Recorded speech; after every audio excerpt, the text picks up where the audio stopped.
Hello everyone, welcome to the channel. Today we're gonna talk about warehousing rates and what you should know about them, how you should read them, how you should approach the warehouse to ask clarifications about how you're gonna get billed. But before we go ahead, remember to subscribe to the channel, leave a like and a comment if you enjoyed the video, because this is gonna help us grow, but also make sure that you always receive updates about my next release. Now, let's look into the details. I put together a file and an example how you should check and which question you should ask when it comes to rate cards. First of all, storage. So storage is actually something that maybe 90% of the brands I work with or interacted with don't really know how to budget in and calculate, just because, first of all, it really depends on the amount of stocks you're going to send from time to time and how fast you're going to basically ship them out, but also based on how the warehouse calculates the storage. So it could be square feet, CBMs, cubic meters. It could be per day, per week, per month. There could be a minimum. Probably yes, probably no. It depends on the warehouse and your partner. So here we have a list of things and like how they are calculated generally, and also the questions that you should ask in order to make sure that you don't have any surprise at the end of the month, or that you don't risk to overpay. So for storage, it's important to understand if it's per day, per week, per month. And also like how do they calculate those. So it's any minimum, but also ask for an example of calculation. So ask them how they calculate the storage. Like, we want to know literally how to calculate the storage. Let's say I give you 100 or 10,000, right? Let's go and assume that you send 10,000 stocks today. Let's say that it's 1st April 2023 and you have 100 orders per day shipped out, let's say, and we continue to do so until the 30th. So by the 30th, the end of the month, so unit outs are 2,900, and let's say what are the remaining? The remaining are 10,000 minus 2,900. It's 7,100 units left. How are those supposed to be packed? So if I say, let's say that I have 10,000 stocks and I have 50 units per package. Okay, then you send in cartons and every carton has 50 units. I sent at the beginning of the month 200 units of boxes of cartons. So how many left I should have?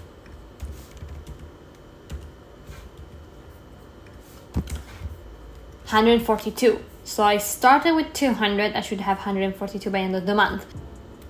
But as you can see, there's always a deduction, right? So I should pay less, less and less. But of course, it may be that I sent few more units by the end of the middle of the month.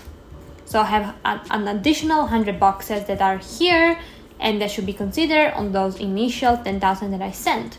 So other than those 7,100, I also have other 5,000 that I basically sent in the middle of the month. So 100 cartons of 50 units each. So you can give them this example and ask them, tell me how you calculate based on the information I give you here. Tell me how you calculate the storage. Give them a case study with the target of understanding how much I'm going to pay. So remember, there's in, out, and then you can have something else in and then out. So at the end of the month, your balance could be similar to the initial balance, but it doesn't really matter because it really depends on how many stocks you had out, how many products you had out on a daily basis, and when you receive the next inbound. If in the middle of the month, the end of the month, so you may pay more or less, and the calculation will be different. So of course, first thing is understanding the storage, how it's calculated. Ask for an example or case study, but also for a minimum. Is there any minimum that I have to pay? How does it work? Understand if it's per day, per week, or per month, and when is the minimum. If it's the minimum per day, per week, or per month, and how it's calculated, if it's square feet or cubic meters. And you can do also your calculation accordingly on a monthly basis to see if it actually kind of makes sense. You're never going to have the exact same calculation of the warehouse, because you have to think about it that whenever you send orders out, it may be that I open a carton of 50, but I don't basically ship them all, right? I may ship 2 of that carton, so I have 48 left. So that carton is still there for a few more days, even if it's half empty, and so on. So it's not going to match exactly the calculation of the warehouse, but it's still something, okay? You can still kind of see that it makes sense how much they're charging you. Unloading, generally there are warehouses that just charge one fee, and warehouses that charge a different fee. If it's a pallet or if it's a per carton unloading, this means take out from the truck. When you go and deliver an inbound to the warehouse, take the goods out of the truck and bring them inside the warehouse. Now, also ask if there's a difference between unloading a truck, unloading a container, unloading by loose cartons, or unloading by pallets. Sometimes there is a difference and it could be huge, okay? Inbound, per piece, per pallet, per carton. Does this include the count of the stocks? That's the question you should ask yourself and ask them. So inbound, it could be that they charge you an inbound fee per piece, or if you are able to standardize the pallets that you send them every time, it will be per pallet or carton. You need to agree and you need to understand how much you're going to get charged for that, because that's something that is going to go into your unit of economics, basically, on a unit base. Because let's say that we had the example of 50 units per cartons, right? And the warehouse charged you $2 per carton, $2 inbound fee per carton. This means that you need to add under your unit of economics 4 cents, because you're not paying the pick and pack fee of $2, for example, plus shipping of 20. You're also paying on a unit level 4 cents for the inbound. So that's why inbound costs are important, because they may make difference actually based on how many products are contained in the box, if they have an inbound per package. And if it actually includes the count of the stocks. Do they actually count the stocks that that you send them, or they just, the inbound charge is just to take the box and put it on a shelf, or they actually count it? It's important to understand this process too.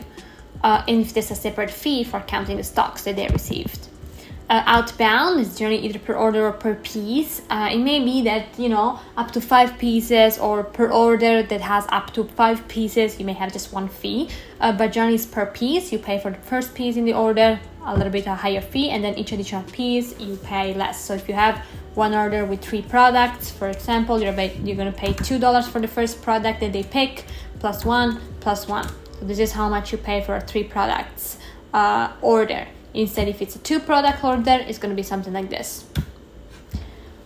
And then if there's any discount on volume, like when you negotiate, always ask, if I have more volumes in the future, will you give me a discount? Is there any possibility? Because you want to see if there's actually room for improvement, or your costs are always going to be the same, because in the time you're going to reach let's say a lot of orders, you may want to have a reduction in prices, and if they tell you no from the beginning, that's probably not the right partner.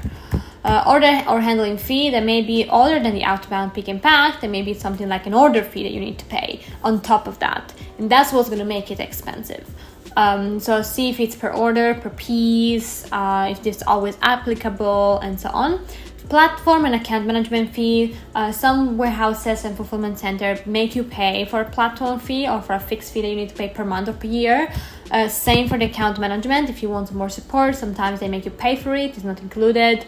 If you need to pay for it, then what's the type of support and what's the SLA? Those are the questions you should ask yourself. If I pay for an account manager, I suppose that it's going to be taking my inquiries seriously and respond right away, but also provide real support, like being able to provide solutions as well.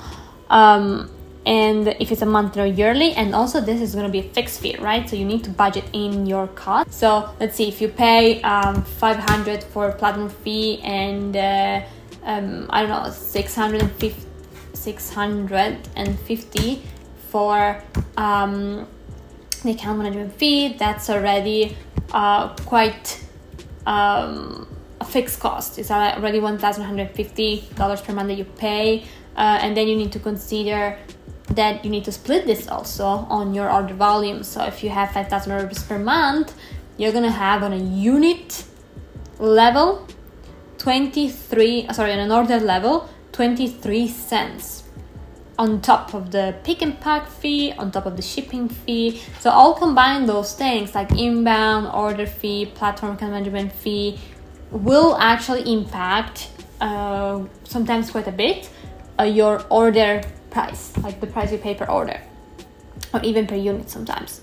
So setup fee or onboarding fee, some companies also ask you to pay for setup or onboarding fee, which is one-off. The question you should ask is, do I need to pay for further support in the future? There are paid requests that you may have, or consulting, or stuff that you need to pay for. For example, I want to have a new option on the system. Do I need to pay for it? Some companies go by module available for you, or if you want analytics, you need to pay separately. Plus, we need to have an onboarding fee. We need to explain you how it works and stuff like that. So just ask if there's anything else that needs to be paid to have access to in the future. Minimum billing. Generally, some companies have a minimum billing because if you don't ship with them, they request still a minimum amount to be paid on a monthly basis or yearly basis, something like that. So the question is, if I have a minimum billing of $5,000 and I only reach $2,500, do I still need to pay an additional $5,000, or I just pay for the difference, basically, for the delta? Generally, it's the delta, obviously, but you never know. Always ask that question, because there are a lot of companies that try to, benefit from this, especially at the beginning when you're still kind of trying the warehouse. Return handling, we have per piece or per order, and we want to know if it's end-to-end, because what return handling means, like, it's just receiving the returns. It's also checking the quality, checking that it's all good and put it back in stock. What is that? What is return handling? What exactly include? Is that end-to-end? Always ask if it's per piece or per order. You need to have those things clarified. Cancellation, if it's per order or per piece. Generally it's per order, obviously, but you never know. When do I pay? When it triggers the charge. So another question will be like, if the order is not under processing yet, I just created it, can I cancel it without any charge, or it's always going to be charged? And when do I pay? So basically that's what you should ask. Ideally, if the order is not yet under processing, you should be able to cancel without any fee, because no one touched that order yet, right? No one in the warehouse spent time on that order yet, so there's nothing to pay in terms of sort of labor. Other VAS, of course, is per order or per piece as well. This really depends. I can't tell you much. It's case by case, but ask always if it's per order or per piece and what's included in this, like step by step. Whenever you ask for a value-added service, ask them what's included in the price. You want to know all the details, so you could eventually ask more questions. So I don't have an example now. I think it's going to be a little bit too much to show you how red card of a warehouse looks like and take it as an example. So I try to put service, type, how those are generally built, and questions that you could ask, basically to kind of better understand and make sure that you don't get surprises. You don't receive any surprise by the end of the month. And you let me know if there's any questions that you have, or any suggestion for another video around those topics, because that will be probably helpful for also other people that are watching the videos. Thanks for watching. I hope it was helpful. Remember to subscribe to the channel, leave a like and a comment if you enjoyed the video, because this is going to help us grow, but also make sure that you always receive updates about my next videos. See you in the next one.